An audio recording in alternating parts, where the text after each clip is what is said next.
আপনার বাগানের আম গাছের পাতা কি এভাবেই কোনো অজানা পোকায় কেটে দিচ্ছে? আপনারা বুঝে ওঠার আগেই গাছের সব পাতা শেষ। ভাবছেন কিভাবে আটকাবেন? তাহলে আজকের ভিডিওটি আপনাদের জন্য। এই ভিডিওতে আপনি জানতে পারবেন এই পোকাটির নাম কি, দেখতে কেমন, কিভাবে এবং কখন পাতা কাটে, এবং এই পোকাগুলোর হাত থেকে গাছকে বাঁচাবেনই বা কীভাবে।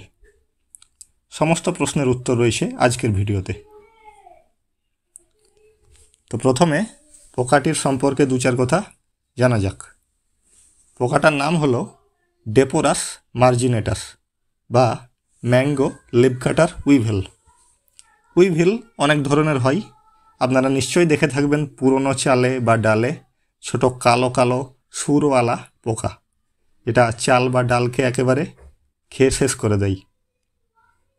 ওটাও এক ধরনের উইভেল, আর এটা হচ্ছে ম্যাঙ্গো লিভকাটার উইভেল।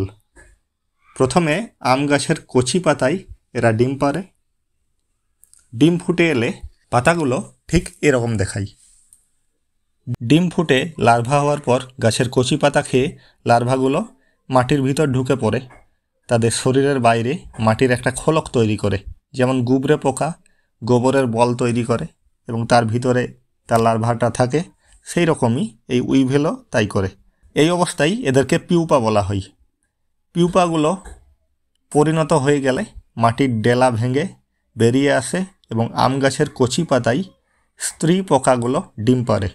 এবার দেখুন এই পোকাগুলো আম গাছের পাতা কিভাবে কাটে।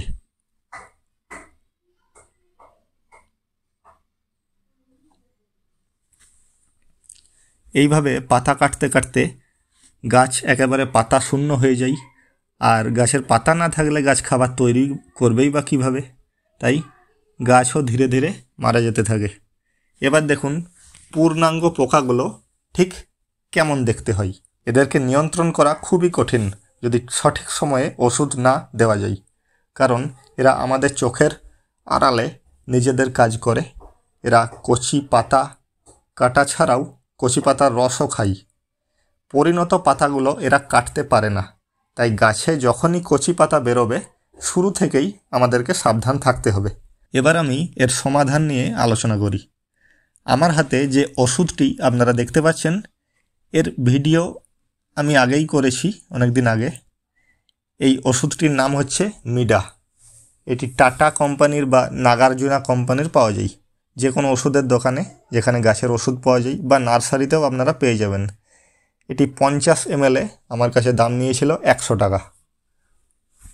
এই ওষুধের কম্পোজিশন হলো ইমিডা ক্লোপ্রিড। এটি একটি সিস্টেমিক ইনসেকটিসাইড, অর্থাৎ গাছের পাতায় দেওয়া মাত্রই পাতা সেটাকে শোষণ করে এবং তারপর পোকা যখনই গাছের পাতার উপর বসে, পোকাটা একেবারে নিস্তেজ হয়ে পড়ে এবং সেখান থেকে উড়ে চলে যায় বা হয়তো মারাও যেতে পারে। তাই সেই মুহূর্তে পাতার কোনো ক্ষতি করতে পারে না এরা। বৃষ্টি হলে স্টিকার মিলিয়ে স্প্রে করবেন, নাহলে বৃষ্টির জলে ধুয়ে যেতে পারে। আমার তো একবার দিলেই কাজ হয়ে যায়, তবে আপনারা কচি পাতা থাকা অবস্থায় 10 দিনে একবার দিতে পারেন। 1 লিটার জলে 1 ml অর্থাৎ 25 ফোঁটা দিতে হবে। কখন দেবেন? সকাল 8টা থেকে 10টার মধ্যে অথবা বিকেল 4টার পর স্প্রে করলে ভালো হয়। তো আজকের ভিডিওটা এখানেই শেষ করছি। আপনাদের যদি আরও কোনো সমস্যা থেকে থাকে অবশ্যই কমেন্ট করে আমাকে জানাবেন।